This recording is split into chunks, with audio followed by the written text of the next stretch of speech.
Chapter 1 है आपका unit 1 BLI 221 में libraries information and knowledge based society, पुस्तकालय सूचना और ज्ञान आधारित समाज।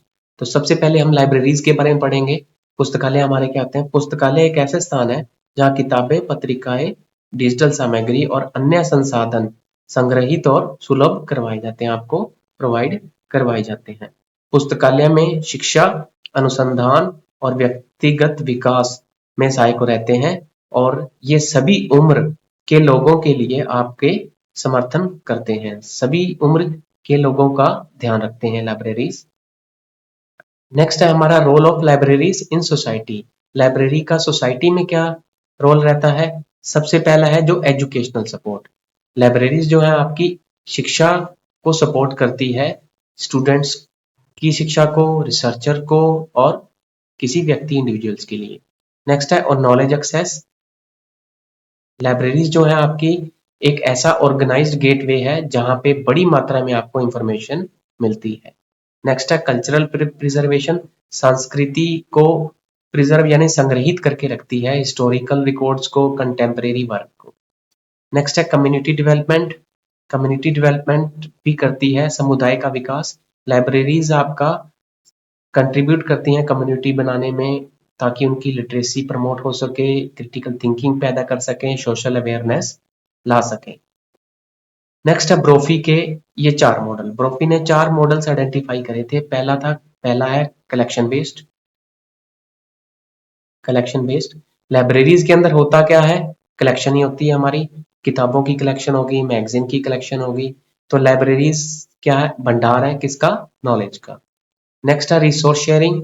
रिसोर्स शेयरिंग में हमारा क्या आ जाएगा? रिसोर्सेज को शेयर करने में, किताबें, मैगजीन, न्यूज़पेपर लोग शेयर करके पढ़ते हैं। यहाँ पे कम्युनिटीज जो है आपस में शेयर करके पढ़ती हैं, सभी के काम आती हैं, तो रिसोर्स शेयरिंग भी होती है।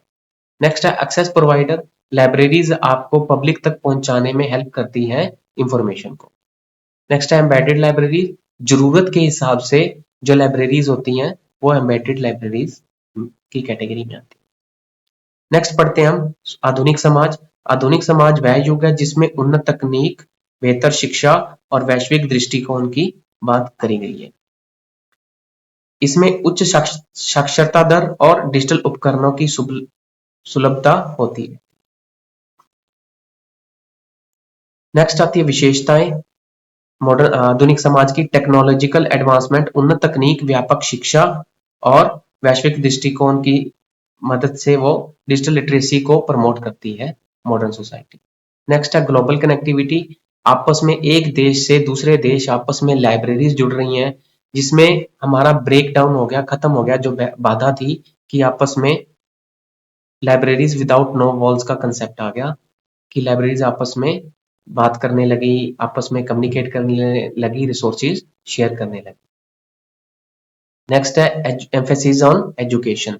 एजुकेशन जो है हमारी उस पर फोकस रहता था मॉडर्न सोसाइटी का कि लोग ज्यादा से ज्यादा इन्फॉर्म्ड रहें, सीखें।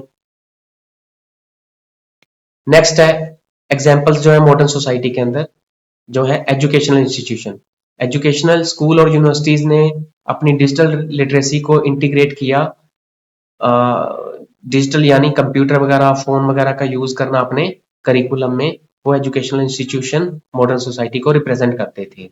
नेक्स्ट था कल्चरल ऑर्गेनाइजेशन। लाइब्रेरीज और म्यूजियम जो है प्रिजर्व करके रखती हैं और प्रमोट करती हैं नॉलेज को, हिस्टोरिकल और साइंटिफिक नॉलेज को। नेक्स्ट है business and industry.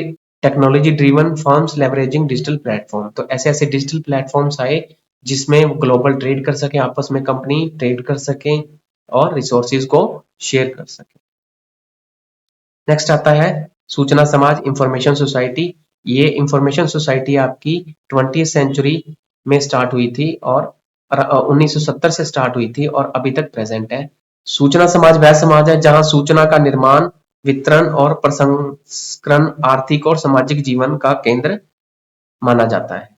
Mainly information society में इंफॉर्मेशन ही है जो मेन फोकस रहता है। डिफरेंस क्या रह जाता है इंफॉर्मेशन सोसाइटी और मॉडर्न सोसाइटी में?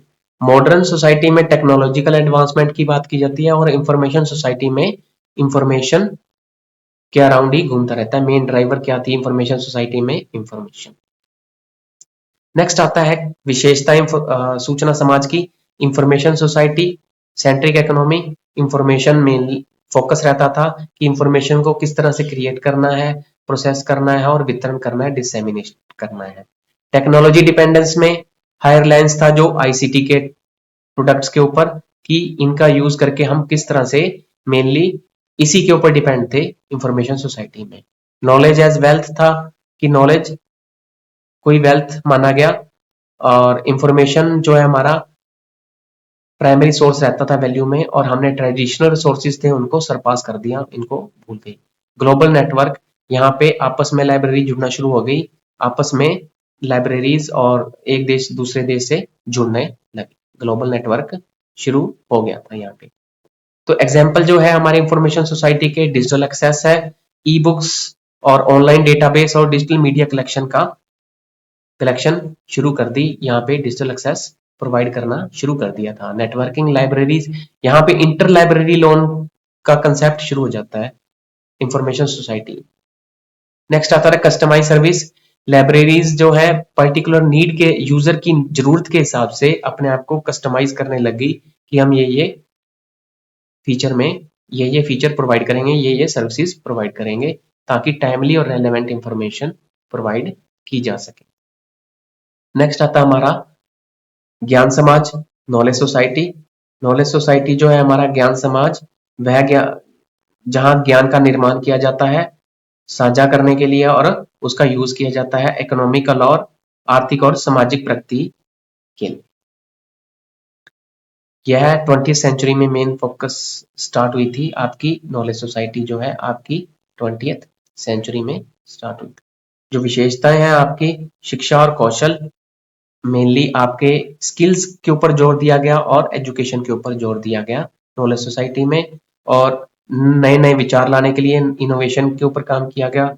सामाजिक प्रभाव जो डालते हैं नॉलेज सोसाइटी जो है, एम टू एनहांस सोशल और डेमोक्रेसी और इकोनॉमिक ग्रोथ के ऊपर भी यहाँ पे नॉलेज सोसाइटी में काम किया गया। तो एग्जाम्पल जो है नॉलेज सोसाइटी में, लाइब्रेरीज जो होती थी नॉलेज सोसाइटी के केस में, वो रिसर्च प्रोवाइड करवाती थी, रिसर्च मटेरियल प्रोवाइड करवाती थी, एजुकेशनल मटेरियल भी और कम्युनिटी प्रोग्राम भी करवाती थी, ताकि लाइब्रेरीज कंट्रीब्यूट कर सके नॉलेज शेयरिंग में। रिसर्च इंस्टीट्यूशंस जो थे यूनिवर्सिटी में और रिसर्च यूनिवर्सिटीज में और रिसर्च सेंटर आपके एस्टेब्लिश किए गए, ताकि नई नॉलेज क्रिएट कर सके और सोसाइटी को बेनिफिट मिल सके।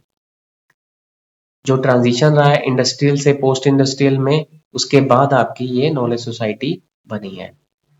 The increasing role of education, research and innovation in economic success. कुछ ऐसे इंस्टीट्यूशन जैसे कि यूनेस्को, उसने ऐसी ऐसी पॉलिसीज एडवोकेट करी ताकि सबको समान अधिकार मिल सके नॉलेज को एक्सेस करने का, सोशल डेवलपमेंट का और डिजिटल प्रोडक्ट्स को यूज करने का। Knowledge based economy, knowledge based यानी ज्ञान आधारित अर्थव्यवस्था। ज्ञान आधारित अर्थव्यवस्था में आर्थिक वृद्धि और रोजगार के ऊपर मेन फोकस था, यानी आपके नॉलेज बेस्ड इकोनॉमी जो है, वेयर वन नॉलेज और इंफॉर्मेशन की रिसोर्स थे, किसके लिए? इकोनॉमिक ग्रोथ के लिए और एम्प्लॉयमेंट के लिए। तो लाइब्रेरीज जो एसेंशियल थी केबी में, क्योंकि प्रोवाइड एक्सेस टू नॉलेज, ये आपको नॉलेज प्रोवाइड करवाती थी, सपोर्ट लाइफ लॉन्ग लर्निंग। तो जो केबीई में लाइब्रेरीज थी आपको कंटिन्यूस एजुकेशन के लिए सपोर्ट करती थी, कि आप हमेशा सीखते रहें, आपको नई नई नॉलेज मिलती रहे। डिजिटल लिटरेसी को भी प्रमोट करती थी। नेक्स्ट हम थोड़ा सा समरी कर लेते कि अभी तक हमने क्या क्या पढ़ा। मॉडर्न सोसाइटी जो आपकी फोकस करती थी एडवांस टेक्नोलॉजी पे, बेटर एजुकेशन पे और ग्लोबल कनेक्टिविटी पे। इंफॉर्मेशन सोसाइटी में आपका मेन फोकस था इंफॉर्मेशन के ऊपर, जॉब्स के ऊपर, ताकि डेली एक्टिविटीज जो है डिजिटल एक्सेस के लिए और जो इंफॉर्मेशन किस तरह से क्रिएट होती है, ऐसी ऐसी जॉब्स पैदा करेगी। नॉलेज सोसाइटी आपकी स्किल्स के ऊपर फोकस करती थी, मेनली नॉलेज के ऊपर और स्किल्स के ऊपर। नॉलेज बेस्ड इकोनॉमी में आपका इंफॉर्मेशन और नॉलेज के ऊपर फोकस रहता था।